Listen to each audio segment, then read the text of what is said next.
All right, guys, I'm very sorry for that.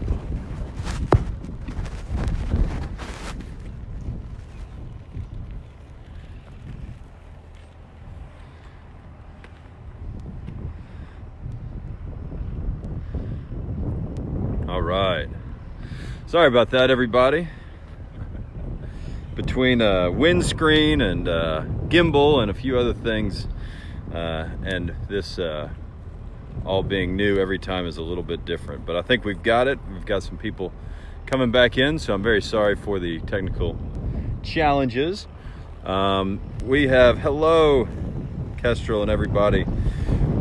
We've got a beautiful day here in the Bluegrass. It is windy.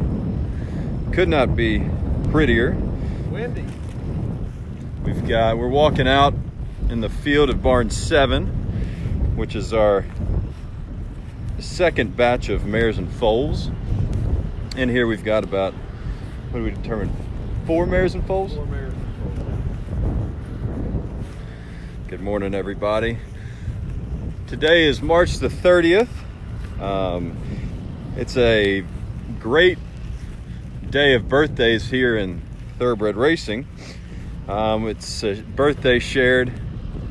It is a birthday shared by Secretariat, the one and only Big Red. Today is his birthday. I believe I saw in social media earlier that he would turn 50 today. It's also the 22nd birthday of one of the most famous horses in Europe named Galileo. Today is his birthday. One of the greatest trainers in Europe, a gentleman named John Gosden, celebrates his birthday today. And our very own Janie Harden, who, for those of you who are familiar with the Millridge family, Janie is a fabric of our family, and Janie is technically retiring on April 3rd. So anyway, we celebrate Janie's birthday and thank her and everybody for 28 years. She's been with Dad, fabric of Nakoma and of Millridge. She helped us.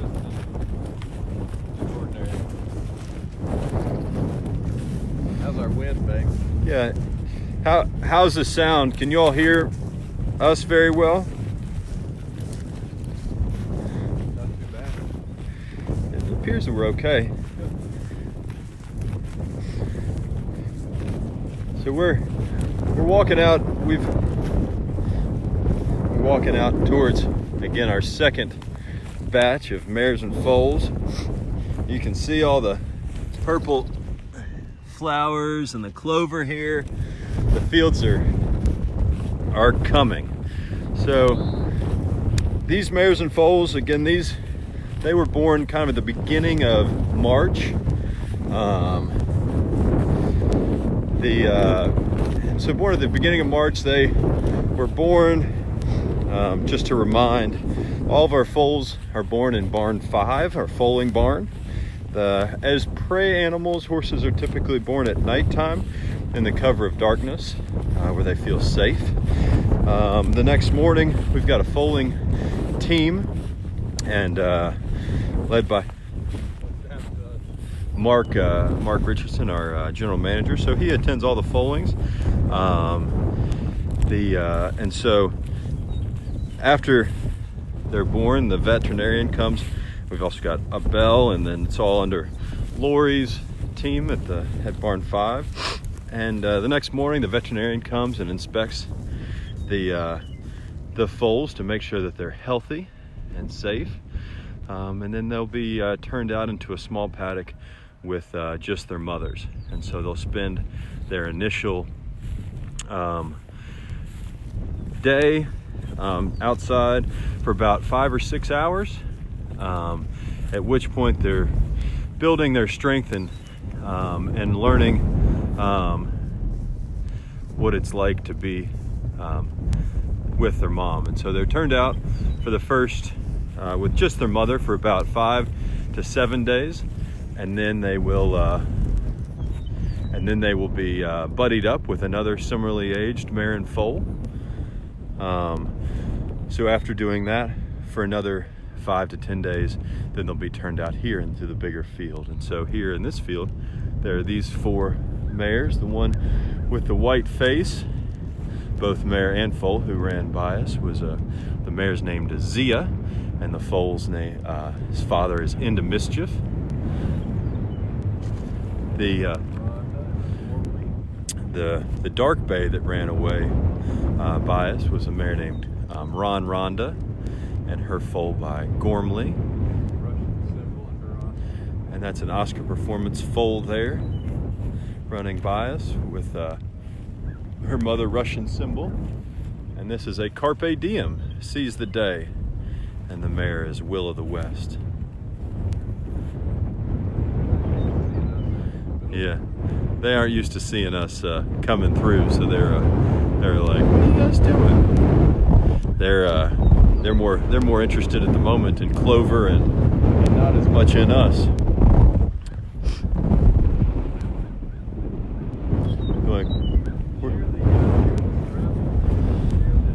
So we're gonna keep going. It was a very nice morning for a little gallop, and so we're currently in this thicket of trees over here. You can see the rooftop of barn 15, and that thicket of trees is a historic home called Helm Place, and Helm Place is where Mary Todd Lincoln's family was their home. This is the southwestern side of Fayette County, and just on the just down the bottom of this hill, if you can see, is the Elkhorn Creek. And so this whole side of the county was really settled by the Bowman family, and so hence the name Bowman Mill Road. The land we're walking on is the land that was above Bowman Mill Road, so we're the ridge land above Bowman Mill, which is why we are called, or why my grandmother named us Mill Ridge.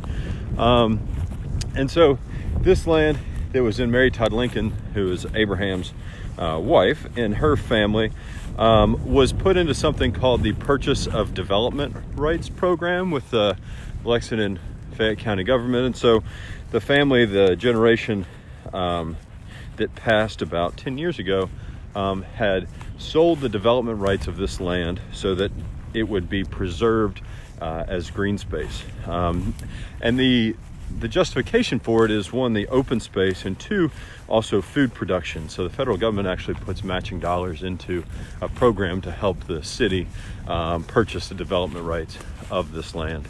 And so this land has been permanently conserved, and we actually lease it from the Kentucky Mansion Society that manages the home that's in that thicket. And so this, I think on the last tour we talked about these property boundary tree lines. These trees that run along here are really the boundary of that land that we've leased for 30 years, maybe 35 years. It's about 100 acres that we lease, that comprises of our 600 or so acres that we manage here. It's amazing, isn't it, Eleanor, how much it has greened up. It's like, for those not in Lexington or in Central Kentucky, we've had it was about 70 degrees yesterday, no humidity. It could not have been a prettier day, and we have another one like that in store today. So there was a question that came through. You guys are gonna, this is we should not both climb on fences at the same time. There was just almost a little unexpected action. Look at Dad gracefully coming over the fence. There's a little unexpected action as we almost popped over that board.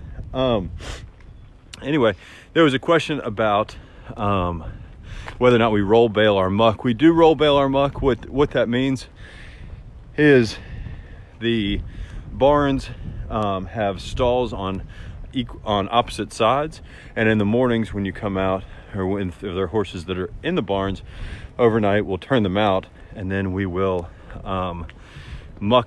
take the muck out of the stall and throw it into the aisleway.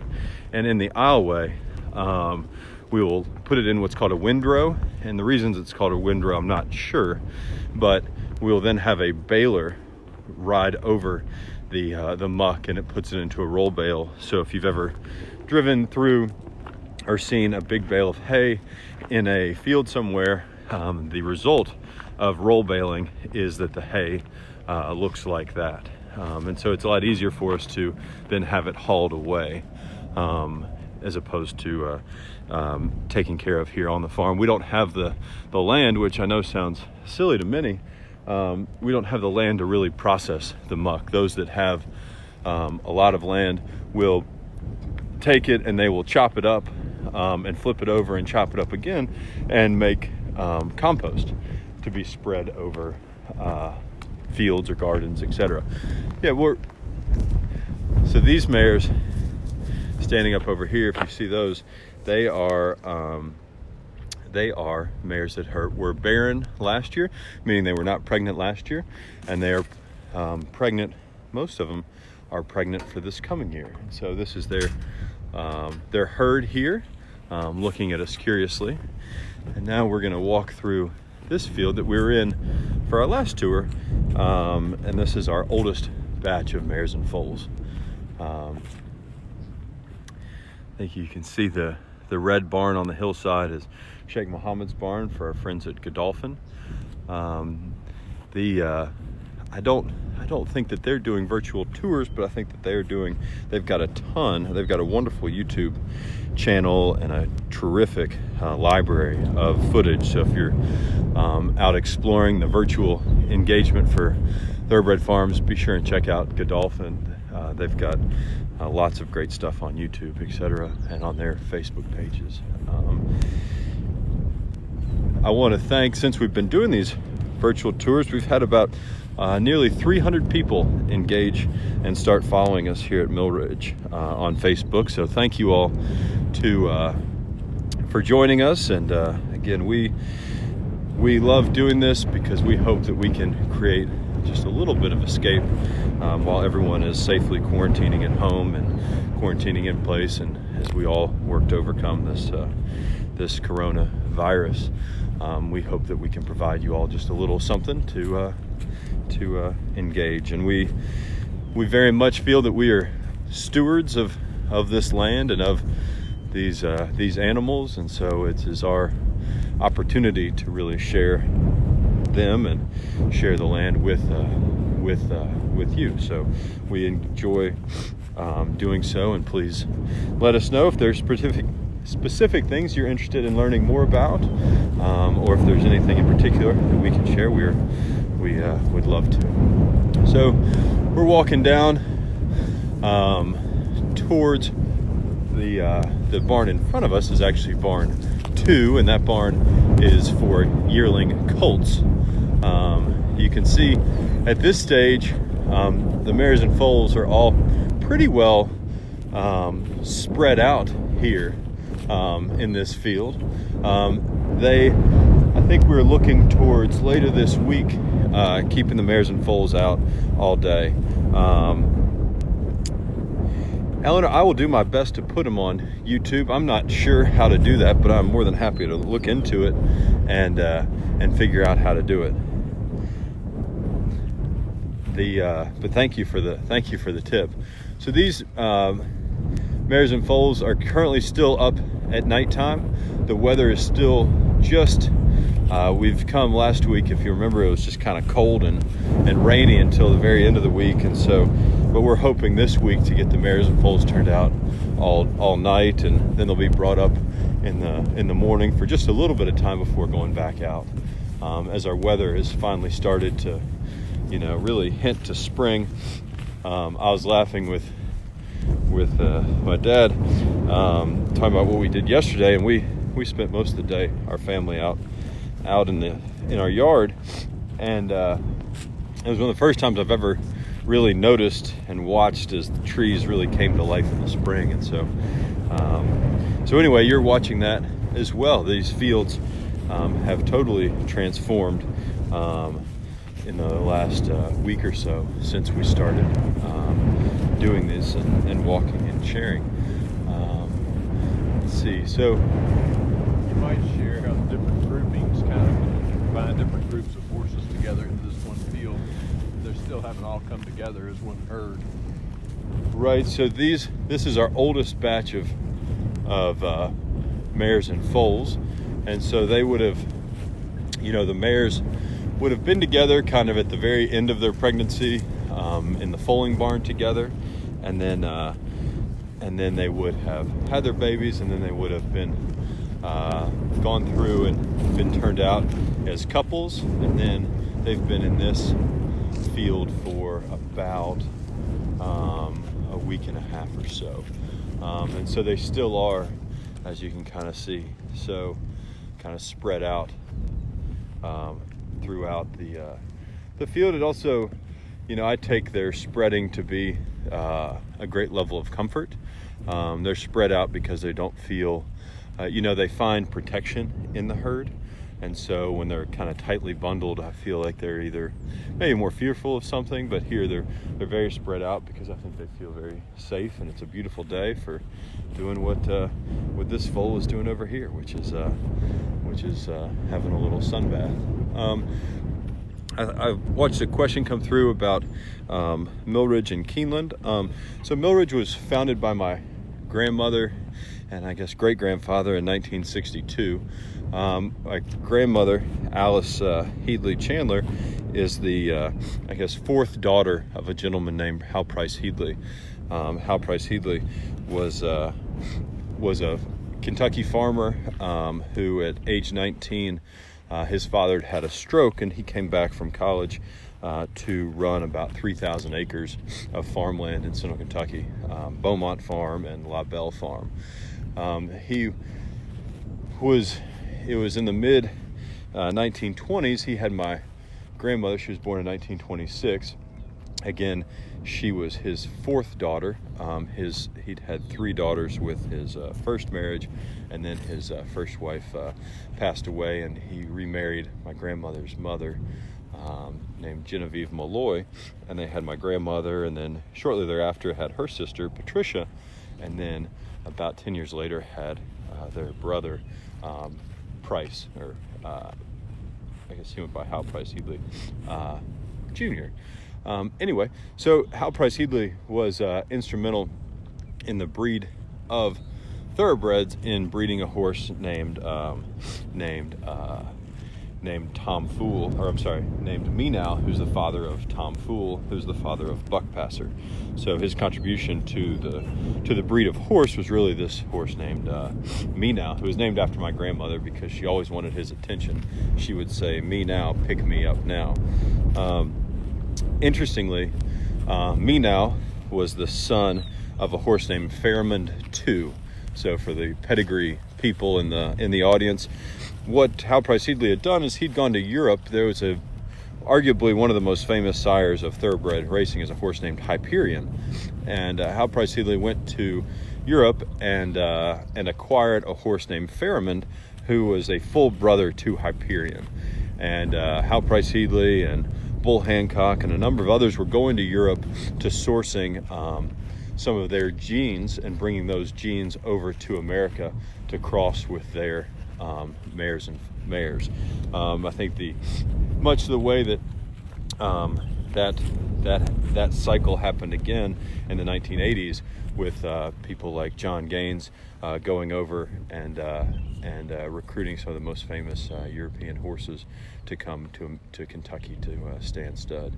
Horses like Leafard and others.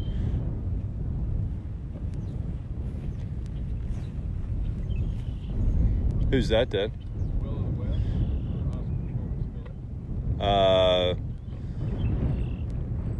West. Who is it? Wild Silk and her Oscar. This is a Wild Silk and her Oscar performance foal.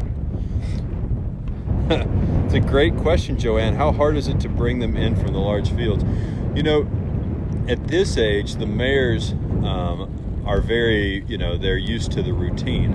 And so the routine being that when they come into the barns, they are fed, and so they enjoy coming in to the barns to be fed, after they've had a good play. And then their foals, as you can see, their foals do whatever their mothers do, and so they will follow their mothers at this stage. I think where I've joked in the past, so these fields are about 40 to 50 acres, and so when I was working on the farm in the mid-90s, we would come and bring the yearling fillies into the barn in the mornings, and inevitably they'd be on the farthest corner, and you'd walk them across the field, take them in the barn, and by the time you got back, the ones that had gathered or clustered at the barn, or at the gate rather, dispersed when you went to the barn, back to the far corner, and you'd have to walk back across the field, bring them back, and it would take 1.5 to 2 hours to do so.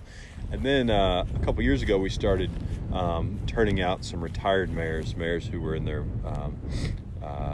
after they were done their reproductive time, and they're in their mid-20s and still, very field sound, and would turn them out, and they became great kind of nanny mares to teach the yearlings to come up to the barn in the mornings. And so they've been a great addition for many reasons, because they are living out their later lives, and at the same time being very very helpful. So again, this is Wild Silk and her Oscar Performance foal.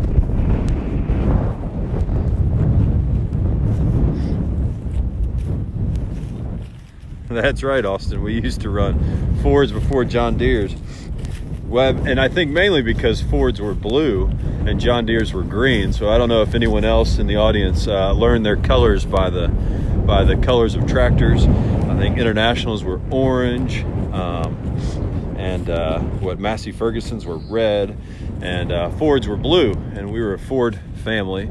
And then as I remember, George Cummings, who was a great friend of the farm and great partner and our maintenance manager for 25 years, he was a big John Deere guy.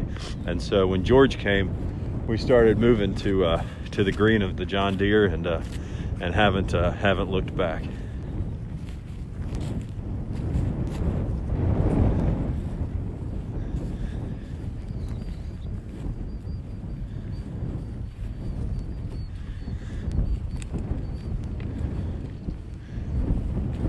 I often will joke that it's in days like today when the grass is so new and the clover's out, it's hard to swing horses' attention to you away from from the fields. It's kind of like trying to recruit someone from the Golden Corral, the buffet.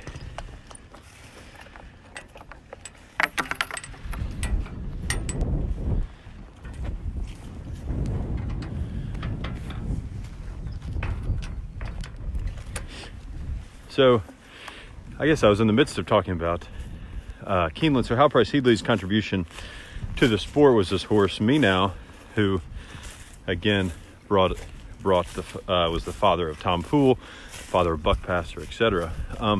His other contribution was really, and legacy, was in the establishment of Keeneland. And he established Keeneland in, so there was a local racetrack in Kentucky called the Kentucky Association Track, and it went out of business in 1927. And reasons I'm not exactly sure, but it was out of business in 1927, which is interesting that it also fell before the financial crash of 29. So there's no racetrack in Lexington. Most of the established racetracks, and really the sport was mostly played in the Northeast in New York. Around the city, I think there were something like 16 or 20 racetracks around New York City. And that's where a lot of people really predominantly raced, around the New York City area. And then in the summer, they would go up to Saratoga, and then back down to the city in the fall. And then ultimately they would winter down in South Carolina, and then eventually Florida. So Kentucky obviously had Churchill Downs, and after the Civil War and the 1849 gold rush, Kentucky developed a legend as a place to raise horses. And if you are interested in more, there's a great book called How Kentucky Became Southern that tells the story better than I can. But ultimately what happens is there is a great migration of people to raise their thoroughbreds in central Kentucky, the land, the people, the stallions, etc. And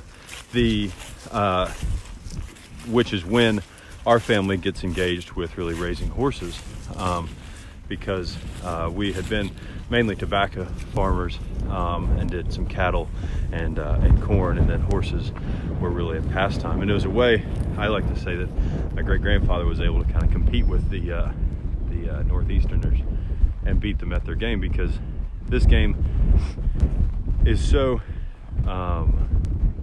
beautiful because there's no right answer, there's no guarantees, and you can take your philosophy, whether that's a breeding philosophy. The name of the book, Mary Catherine, is called How Kentucky Became Southern. It was written by Mary Jean Wall.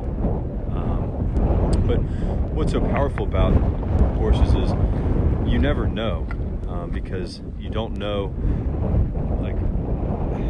what will work. Horses all start in a starting gate at 0, and the fastest one gets to the finish line first, and it's the most definitive answer. And so your theories play out in that minute to 2 minutes of a race. And that theory starts with the breeding. This mare here is named Blue Heart. Her father is Exchange Rate, who is a gray, which is where she gets her gray color. And her foal is by Oscar Performance. Blue Heart was a good race filly. She's actually from the family. Our friends in Canada, Dave Anderson, has really developed Blue Heart's family. And she was raced by Mr. and Mrs. Ammerman, who also bred Oscar Performance. And this is their filly foal, who we think is just lovely. And so the idea here, and what we hope for this filly, is that she will take the speed and class of Oscar Performance with her mother, who could also run, and translate that to the racetrack in due time. Blue Heart has an additional strap on her neck called a cribbing strap, and cribbing or crib biting is what we think so too, Janice. Crib biting is when horses will bite onto something. Typically out here it's the top of the fence board, and they will suck wind in. And why they do it is anyone's best guess. I think it's partially boredom, but once they do it, they get in the habit of it. They don't typically stop very easily, and so that strap is meant to make it more uncomfortable. So like if you're trying to quit smoking, you might wear a rubber band and you snap it on your wrist to get your attention when you want a cigarette. We try and use the same tactic for the crib strap.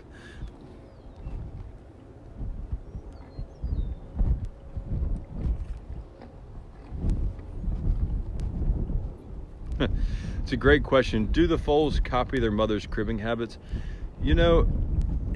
I don't know with great certainty. I wouldn't imagine it would be a hereditary thing.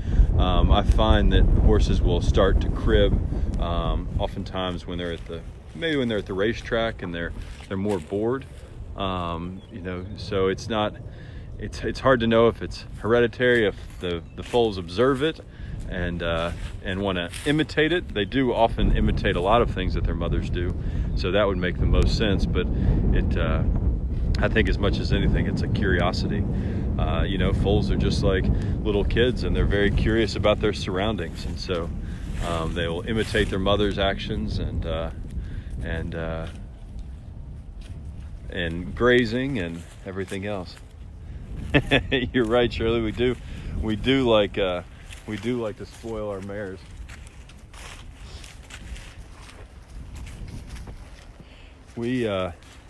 So jumping back into Keeneland, if y'all would like, the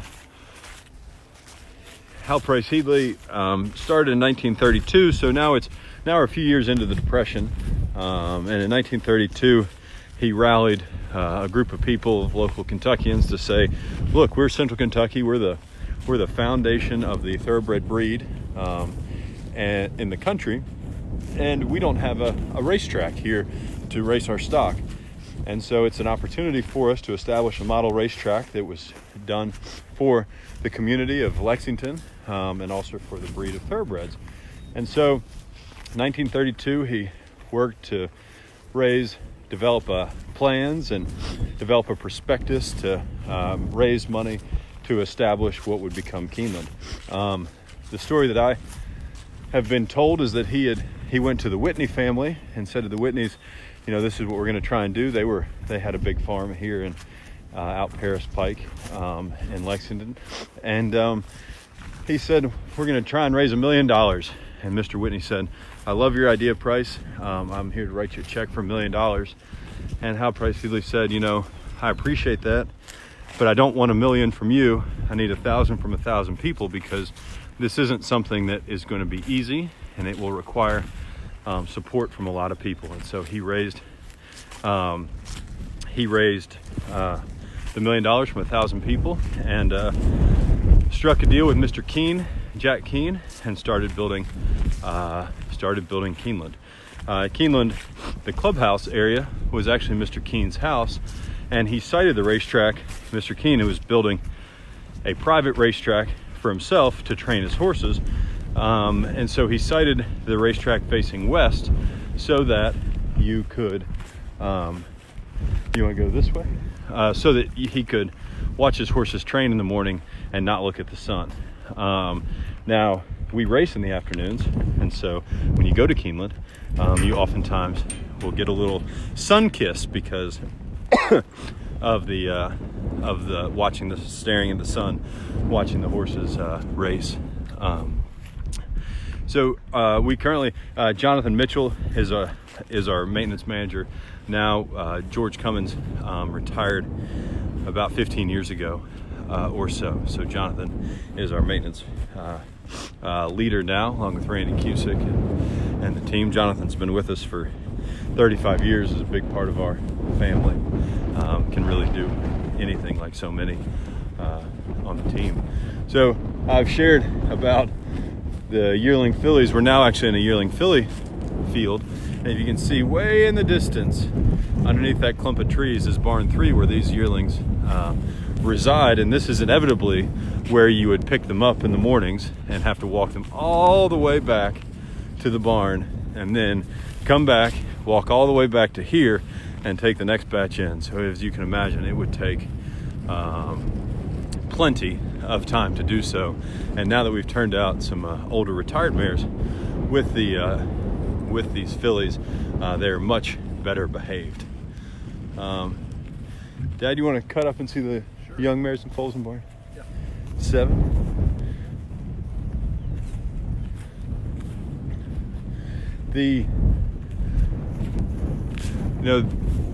One of the things that we think makes Central Kentucky such a great place to raise horses is these rolling hills. While horses are developing their bone and the strength of their bone, running on these undulations really helps them develop strong bone. And so keeping them turned out with plenty of space to play is very important to us in helping them establish a very good strong skeletal system, so that they can be successful racehorses. You see these yearling fillies are more tightly kind of bunched together, grazing and walking and just having a good day. It's funny, they will all, just I guess like our own children, where they will play, sleep, rest, play, sleep, rest, and the cycle continues. So these fillies are brought into the barn every other morning, where they just kind of have a little sleep and are in the barn for about 2 hours before they're turned back out. So we run about 600 acres. Donna. Oh, it looks like You know, Austin, I'm not sure.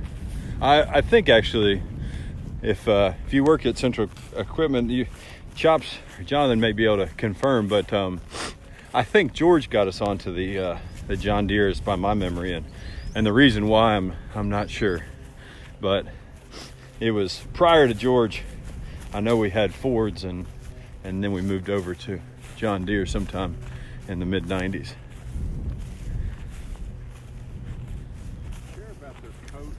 Hair and staying outside and Sure. things like that.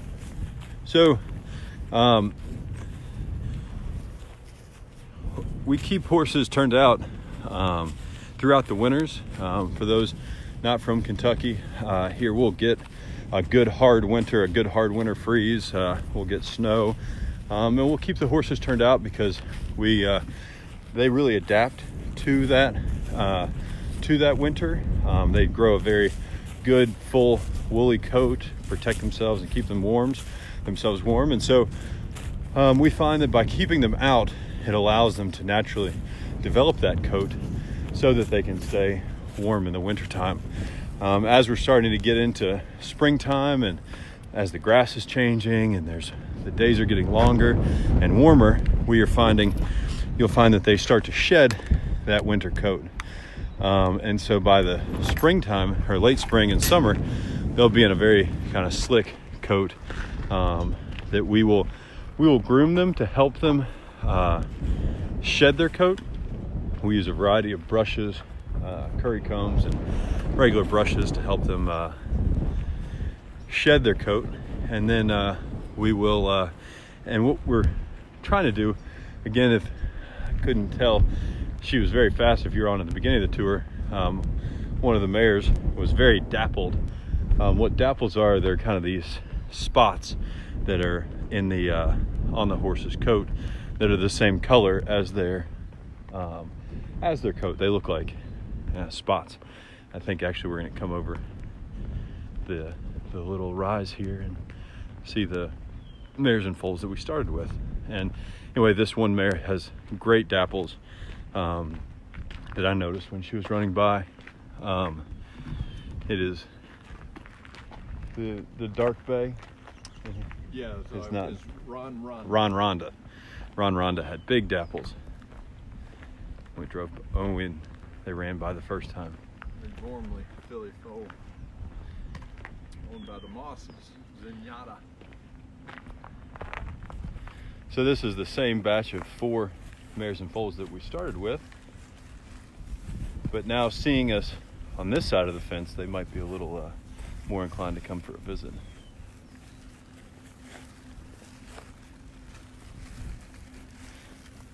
We so thank you all for coming and visiting us. We love sharing and love when people come to visit. Again, we do feel like we are very much stewards of these wonderful, incredible animals and the landscape, and the more we can share, the better. We just so enjoy it and feel it's a great privilege.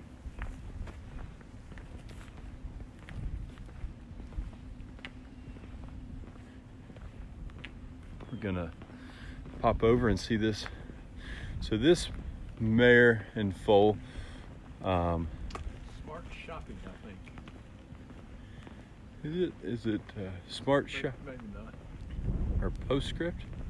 Maybe postscript. So this foal is about 10 days old, so it's still turned out by itself with just its mother here, and pretty soon, maybe tomorrow even, it'll be buddied up with the mare and foal in the adjacent paddock, and start to learn how to socialize before being turned out into the field with the others.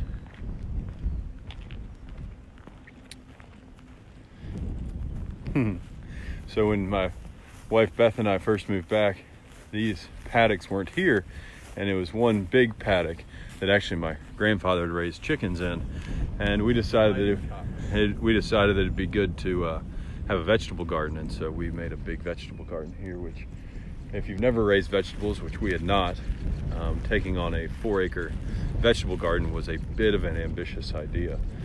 needless to say. And so anyway, that's what we did, because anyway, we're just a little overzealous, I guess is how you'd say it. But long story short, there were plenty of weeds in the garden, and my now wife and I had been to England or to France and Spain earlier in the summer around the Derby time, and actually got to watch Frankel win the 2000 Guineas. But my wife was convinced that we were going to get engaged, became convinced we were going to get engaged on said trip to Paris, which we did not, which became a funny joke of, I guess, disappointment, if you will. But long story short, we come back out here, we plant this big garden. It's the, June or July, the weeds have taken over, and I convince her to come out and help us do some weeding, because we've been overrun. And so we start weeding the garden, and I drop on bended knee right here underneath this tree and ask her to get engaged, which, anyone could do the Eiffel Tower, but very few people could get engaged in a weed garden here in central Kentucky.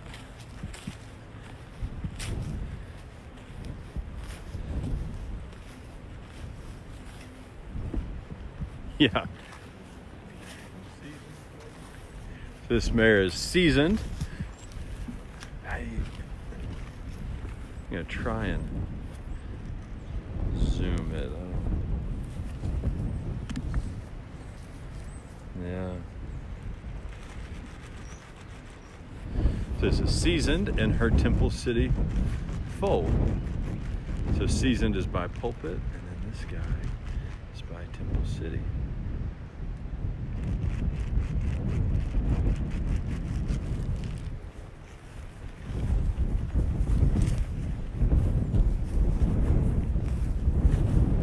That's right. You'll have to tell Beth.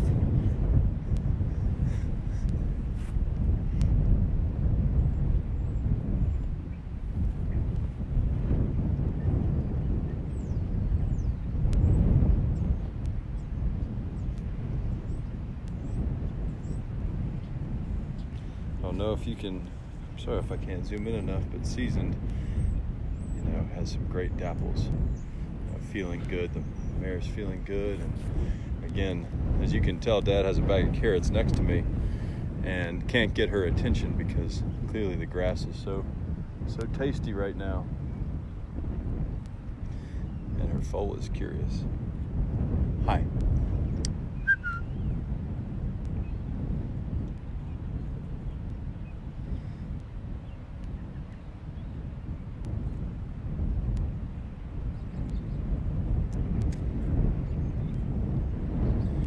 Looks like we've sorted out to have Hannah Boyle, our experience coordinator here at Mill Ridge, is actually also on, and it looks like she's able to answer questions, so that's great. All right, and with that, team, we hope everyone has a wonderful day. We will plan to be back. We were planning to be here on Wednesday for another tour, and please leave comments, please share, please and let us know if there's anything in particular that you'd like to see or really enjoy. We're here to share. So thank you all so much. Hope you all have a wonderful, wonderful day, and we're going to sign off.